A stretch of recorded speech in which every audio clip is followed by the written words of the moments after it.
अस्सलाम वालेकुम। वालेकुम अस्सलाम वरहमतुल्लाहि वबरकातुहू। शेख साहब कैसे हैं? अल्लाह का शुक्र।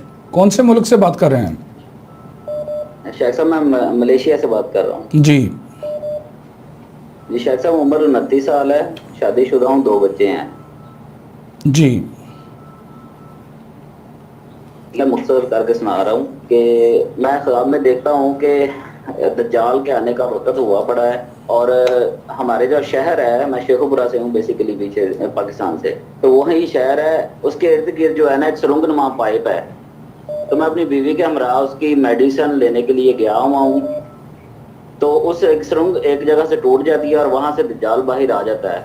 और मैं भाग के उसको घर जो है छोड़ देता हूँ अपनी बेगम को, और मैं वहां से छुपना शुरू कर देता हूँ कि मैं इसके फितने में ना आ जाऊं। लेकिन वो मेरे घर में जाके पहुंच चुका है और वहां पे उसने मुझे जख्मी कर दिया। वो मेरी दाईं जानब से तलवार मारता है और मेरी जो है वो दिल की तरफ, यानी बाईं तरफ आता है, दिल की तरफ। उसके बाद वो मुझे जख्मी करके अपनी तरफ से मारकर फेंक देता है और लाशें जो है वो घसीट कर उसके जो परिंदे हैं वो दूसरी जगहों पर मुंतकिल कर रहे हैं। तो उसमें 2 यहूदी शख्स हैं, उनकी शक्लें बदली हुई हैं। वो जो 2 शख्स हैं वो लाशें उठाकर एक डस्टबिन में डाल रहे हैं। लेकिन मैं वहां से, मुझे अल्लाह हिम्मत दे देता है, मैं इस हालत में आ जाता हूँ कि मैं उनका मुकाबला कर सकूं। तो मैं उनको जो है वो मार देता हूँ। उसके बाद मैं जहाँ पर उसने अपना तख्त लगाया हुआ है वहां छुप कर बैठ जाता हूँ उसकी बैक साइड पर, और मैं वेट करता हूँ कि इसने अब यहाँ से अपना फितना फैलाकर मक्के और मदीने की तरफ जाना है, तो तब मैं अपने घर चला जाऊंगा। तो जब वो जाता है उसके बाद मैं तलवार लेकर उसके जितने वहां पर बंदे होते हैं उनको भी मार देता हूँ और उसका तख्त भी तबाह कर देता हूँ, और उसकी जो जो के जो बेहुदा किस्म की और फितने वाली चीजें हैं वो भी तोड़ देता हूँ। तो जब मैं घर पहुंचता हूँ तो वो घर मेरा नहीं होता है, वो मेरी नानी का घर है गाँव में पुराना। वहां पर मेरी वालदा और मेरी खाला जो है वो बैठी हुई हैं, और मैं उनको कहता हूँ कि अब दुनिया से सब्जा खत्म हो रहा है, गल्ला वगैरह खत्म हो रहा है, क्योंकि दज्जाल का फितना आ गया है और अब क़यामत आने वाली है। तो मैं एक कमरे में दाखिल होता हूँ, वो मुझे कहती हैं कि यहाँ पर हमने वो सारा गल्ला इकट्ठा किया है, वहां पर हर किस्म के फल अनाज वगैरह जो है वो पड़े हुए हैं। तो मेरा जिस्म जख्मों से चूर है और मैं वहां पे बाहर आके खड़ा होता हूँ और सामने जो है ना सरसब्ज दरख्त देखता हूँ।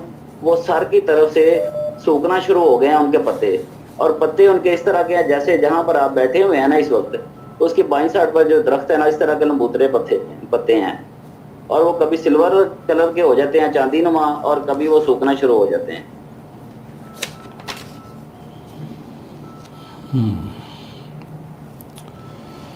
हम लोग क़यामत के करीब का दौर गुजार रहे हैं और आप सल्लल्लाहु अलैहि वसल्लम ने फरमाया मा मिन नबिय्यिन इल्ला हज़्ज़र कौमहु मिन फितनत दज्जाल। कोई भी ऐसा नबी नहीं आया इल्ला कि उस नबी ने अपनी उम्मत को दज्जाल के फितने से ज़रूर अपनी कौम को डराया है, और वो वक्त करीब आया चाहता है, कुछ ज़्यादा देर नहीं रह गई। मैं 100 सालों की बात नहीं कर रहा, सालों की बात कर रहा हूँ। एक होता है ना सैकड़ों साल, एक होता है दर्जनों साल। मैं दर्जनों सालों की बात कर रहा हूँ, सैकड़ों सालों की बात नहीं कर रहा। इसलिए दुनिया में ये फितने और आजमाइशें ये बढ़ती जाएंगी, और जितना जितना क़यामत करीब आती जाएगी उतनी ही आजमाइशें इंसान के लिए बढ़ती जाएंगी, इंसानों के लिए। और यहाँ पर यह है कि आपको अल्लाह रब्बुल इज़्ज़त दीन की समझ अता करेगा और दीन पर चलोगे, और फितनों से नबुर्द आजमा होने के लिए आप अपना फोकस मजबूत रखोगे, और आपकी जो आंख है वो फितनों को देखती जा रही है, गौर करती जा रही है और एनालाइज करती जा रही है। और ये सारा कुछ आपको ये भी पता है, दीन के साथ आपकी वाबस्तगी है, और आपको ये भी पता है कि जब दज्जाल आएगा उससे दूर भागना है, बचना है, और आजमाइशों और फितनों से बचने की पूरी कोशिश कर रहे हो। और अल-अम्रु बिल मारूफ व नही अनिल मुनकर के लिए अल्लाह आपको चुन लेगा, और आप जहाँ तक हो सके अपने दायरा कार में आप ये खुराफात से, बिदात से, ये मौसीकी से और दिगर जो फितने हैं इनसे आप इनके ख़िलाफ़ जंग करोगे اور اس جنگ میں اللہ رب العزت آپ کو فتح عطا کرے گا. اور الحمدللہ الحمدللہ. اور خاموش رہنا. یہاں پر یہ جو شو ہوا ہے نا کہ اس کے ساتھ جو اس کے کرندے ہیں وہ یہودی ہیں، یہ میچ کر رہی ہے اس حدیث کے ساتھ کہ اللہ کے رسول صلی اللہ علیہ وسلم نے فرمایا جب اس کا ظہور ہوگا تو اس کے ساتھ 70,000 یہودی ہوں گے. دجال کے ساتھ 70,000 یہودی ہوں گے. اس لیے جو کرندوں کی جب بات ہوئی تو وہاں پر آپ نے یہ کہا کہ اس کے کرندے لاشوں کو اٹھا کر پھینک رہے تھے، وہ یہودی تھے.